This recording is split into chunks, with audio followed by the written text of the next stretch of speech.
First of all, let me bring you greetings from the oldest, boldest, meanest, baddest, most loved, most hated, most feared, and most revered civil rights, human rights organization in the world, the NAACP. How about that? Yeah. And certainly on behalf of our President Adolphus Pruitt, of the St. Louis City branch of NAACP, and all its executive board members, again, we bring you welcome. For more than 60 years, Ms. Freeman has been at the helm of social change and has served as a model of leadership and an inspiration to many. There are way too many people in this state and nation that don't know the story of Frankie Freeman. At the age of 100, Frankie Freeman is still active on the boards of the St. Louis NAACP, the Urban League of Metropolitan St. Louis, and Home State Health. One of the things that I think about with Frankie Muse Freeman, especially with this statue, is it looks like she is marching. One of the things that I knew about Frankie Muse Freeman before I even became the pastor at Washington Tabernacle was that she was one who was always about marching on to the next thing. And one of the things that we just sung earlier is that we will march on till victory is won. It's my honor to actually have the statue of Mrs. Freeman in my district. Being an activist, we all know Frankie Freeman. We know that she is a person with a big heart, with a strong will, a high level of intellect, someone who has compassion for and love for people in her community here in St. Louis. I couldn't afford to have my name on it, but I can say that I had my hand in it. To Frankie Muse Freeman, my mother, whose life has been the inspiration for the statue. To the city of St. Louis for recognizing the value and the need for such a statue, and for all the people who worked on the millions of details to bring us to this day. She proves every day how dedicated she is to our city. And her career shows how a citizen dedicated to service can fundamentally change a community. I'm proud to help dedicate this statue to honor Miss Frankie Freeman's life, to uphold her values. There are days I face a barrier of sexism or intolerance, and when I have those days, you know what I do? I think about Frankie Freeman. And I think about the barriers she faced. At a time when women weren't lawyers, much less African American women lawyers, Frankie stood up, stood strong, and went after it. And she stands for the proposition that you don't have to be the loudest voice in the room or the one getting all the attention to make a real difference in this world. She has been a civil rights advocate, a human rights advocate, and is proud to be called a troublemaker. It is also fitting that the statue is unveiled here in St. Louis, not only Miss Freeman's hometown, but a city that has found its footing after tragedy, thanks to those who share Miss Freeman's vision. This statue, which will be here for generations, is evidence that hope is alive. I'm going to take the liberty of speaking for all of us here and say, we thank you for your life, Mom. We are proud of you, and we love you.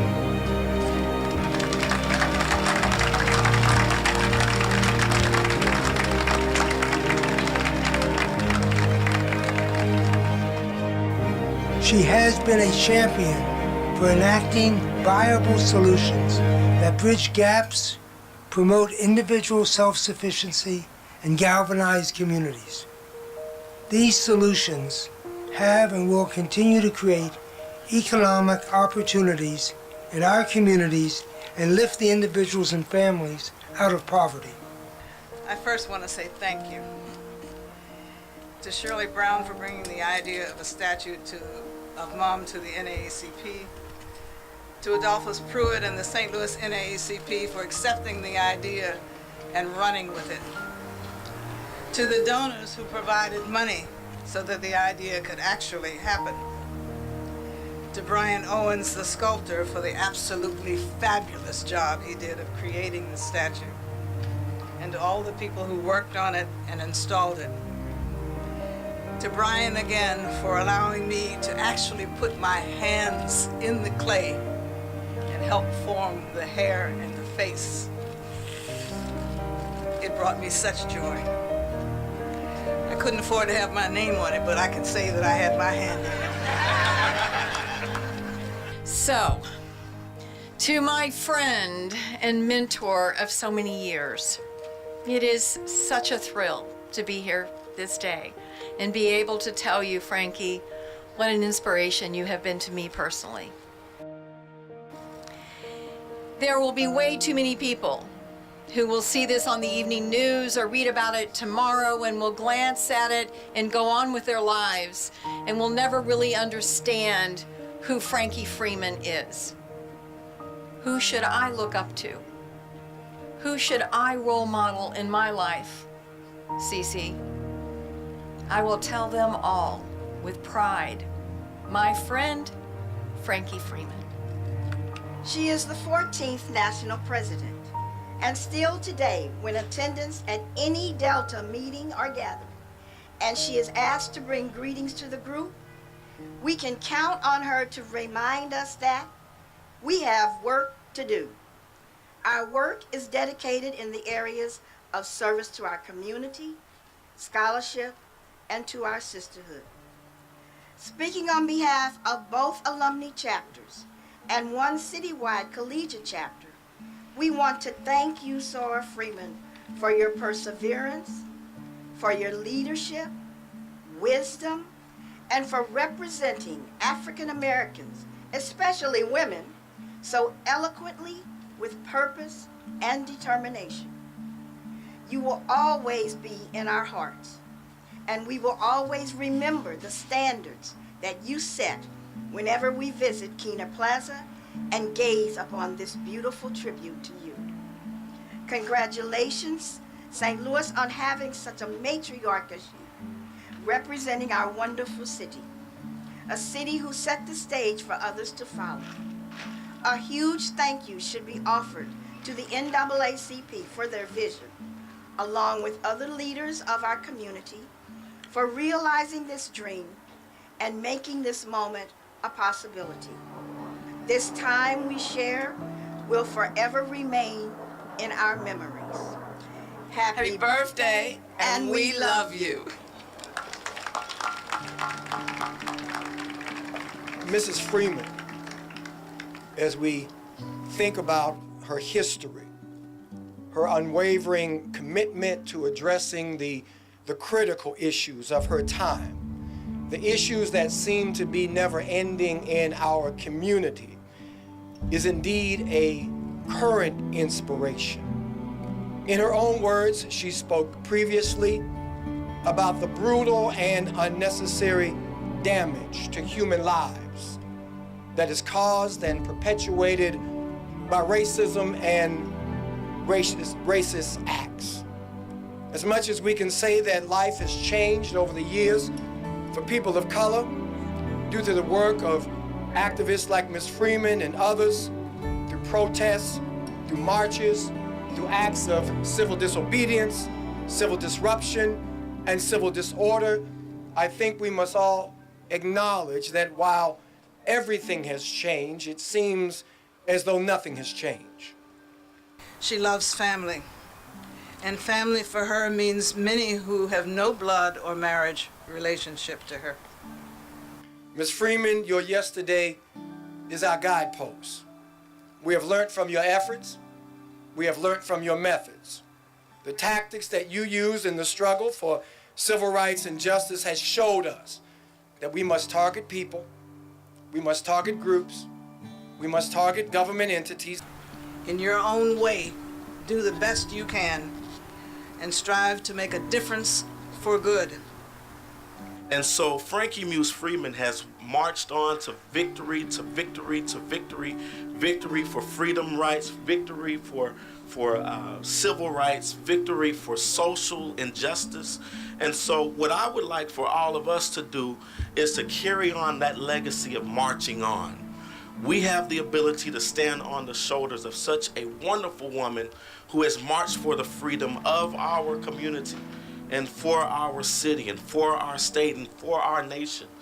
We all know Frankie Freeman. We know that she is a person with a big heart, with a strong will, a high level of intellect, someone who has compassion for and love for people in her community here in St. Louis, particularly the disadvantaged.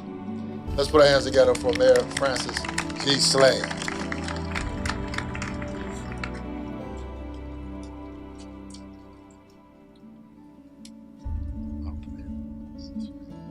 Well, good afternoon to everyone. It is indeed a special honor and a privilege for me to join with all you today here in Keener Plaza for this very, very important and very special occasion for a wonderful, beautiful, and outstanding St. Louisan. You know, this is, I think, a very special occasion, and it is a fitting, albeit imperfect, effort to provide a much-deserved recognition for Miss Frankie Muse Freeman. When I say imperfect, I say that because I don't think we as a community can do enough to fully express our appreciation for the endless humanitarian, educational, civic, charitable contributions Miss Freeman has made to benefit the people of St. Louis and the entire country for that matter. We all know Frankie Freeman. We know that she is a person with a big heart, with a strong will, a high level of intellect, someone who has compassion for and love for people in her community here in St. Louis, particularly the disadvantaged. And she also has a passion for justice and equality.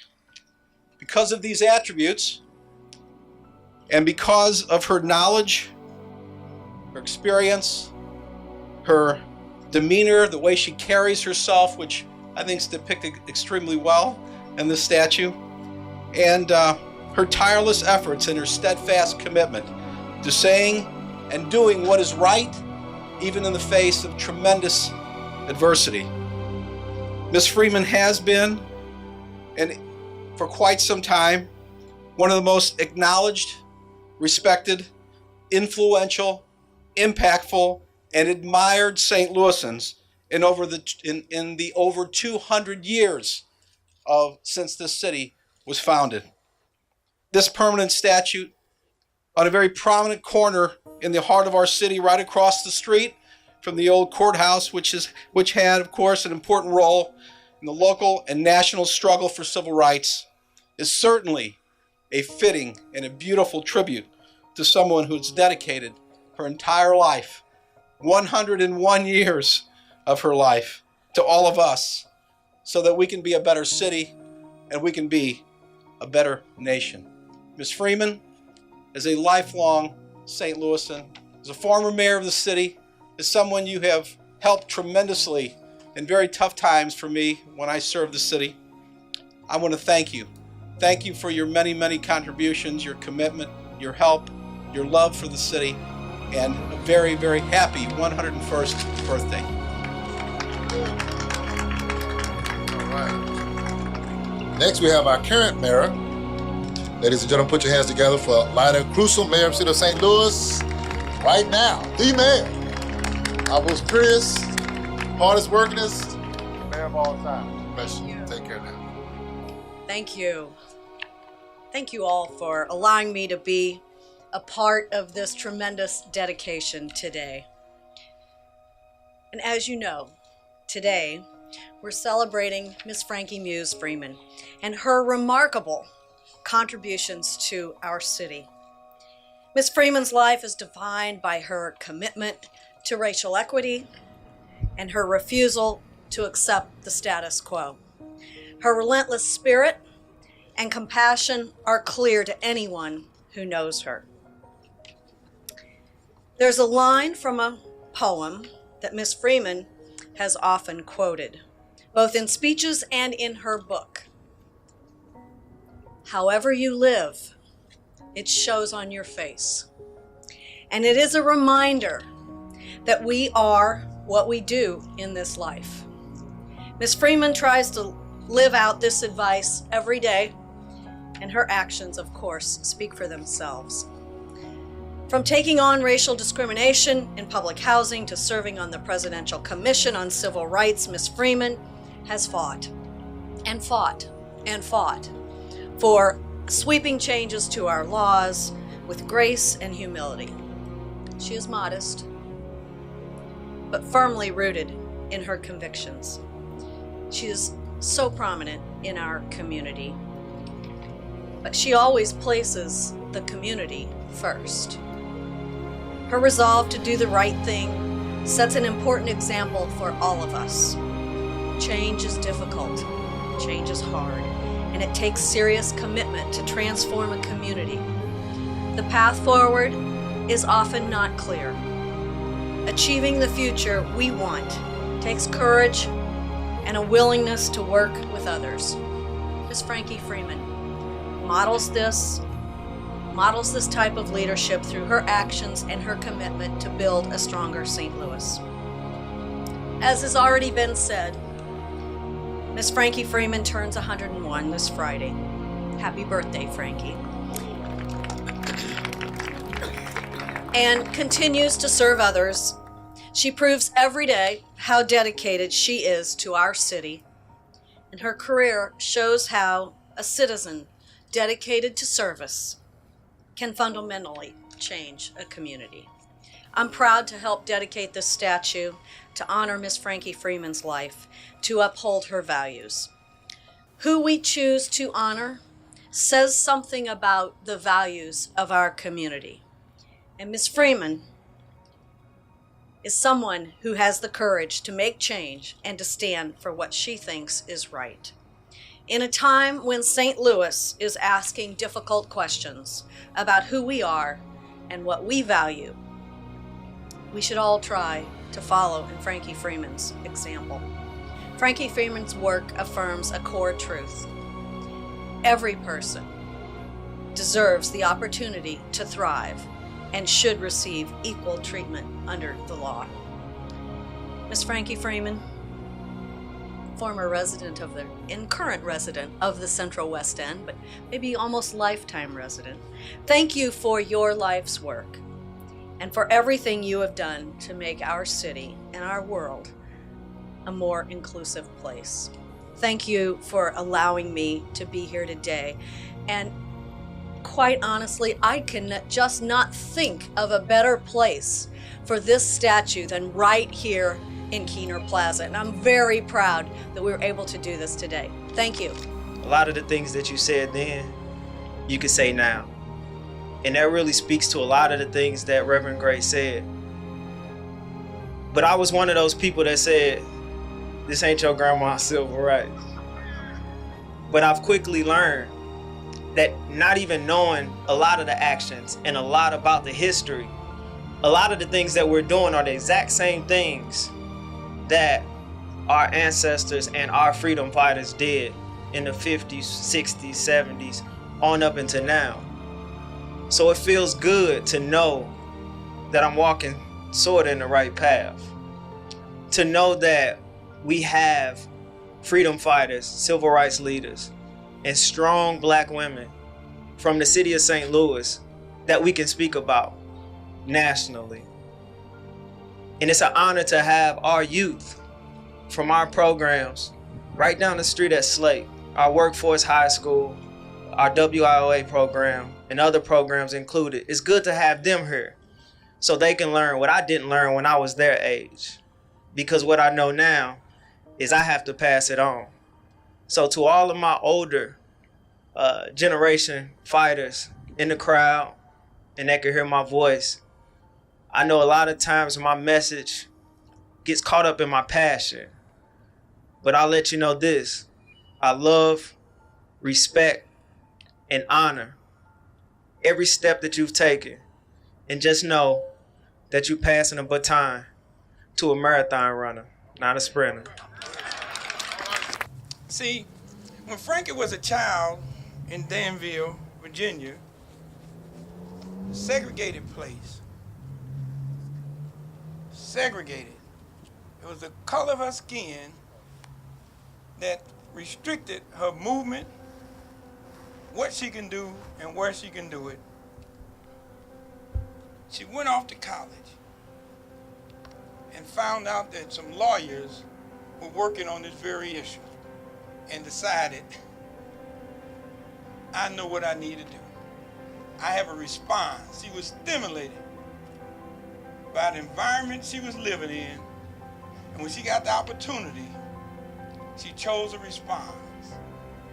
She responded by preparing for a very, very interesting battle to deal with the racial hatred, segregation, all of the things that have held people of color back for so long. It was unique because she did it well, raised a family, did that well. Came to St. Louis, fought a good fight, desegregated public housing, won battles against the Board of Education. And if you look in the program, on the inside cover, and still responded to the stimulus of Ferguson.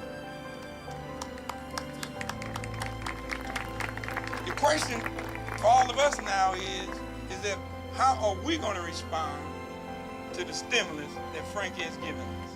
How are we going to respond? You know, I'm going to close by saying this. You look around this plaza, we got everybody and everything we need to deal with the issues that are impacting the city of St. Louis. We don't need any more. I don't need an army. We have an army right here. We got very, very, very exceptional, talented individuals sitting and standing right here today. The question is you were stimulated. What is going to be your response? What are we going to leave here today with? Frankie, I can assure you one thing, that the members of the NAACP, the St. Louis City branch, that you've served with all these years, we stay stimulated by you. And we love to respond. We've never walked away from responding to the issues that impact us. Bob and I are honored to have been asked to be the co-chairs of the Frankie Muse Freeman Statue Campaign Committee. For as long as we can remember, we have been inspired by Frankie's wisdom, strength, and perseverance. She never fails to bring a smile to our face and give us the courage to continue her fight for social justice and racial equity. We want to thank our fellow co-chairs, Bill Danforth and Gail and Michael Holmes, and Dr. Donald Suggs for locking arms with us to meet and exceed our goal of providing the funding for the statue of Frankie that is being dedicated today. We also want to recognize the leadership donors who made this possible. Ameren Charitable Trust Foundation, Bill Danforth, Delta Sigma Theta Sorority, Emerson, the Edibole Sigma Pi Phi Fraternity, Sam and Marilyn Fox, Home State Health, Nancy and Ken Kransberg, Susan and Steve Lipstein, Claire McCaskill and Joe Shepard, Cynthia and Ron Thompson, Washington Tabernacle Baptist Church, Wells Fargo Advisors, and Bob and myself. And finally, we want to congratulate Shirley Brown for her incredible organization skills and Adolphus Pruitt and the City NAACP for the vision and hard work it took to make this day possible. A day of joyful celebration of a life well lived. A day that shows what is possible when we come together around a common cause with mutual respect and dignity. Yes, we can achieve Frankie's dream of living in harmony as a unified people, facing the challenges of the future together, knowing what is possible when a diverse community comes together as a powerful force for good. Frankie, we love you and are proud to be part of this wonderful day.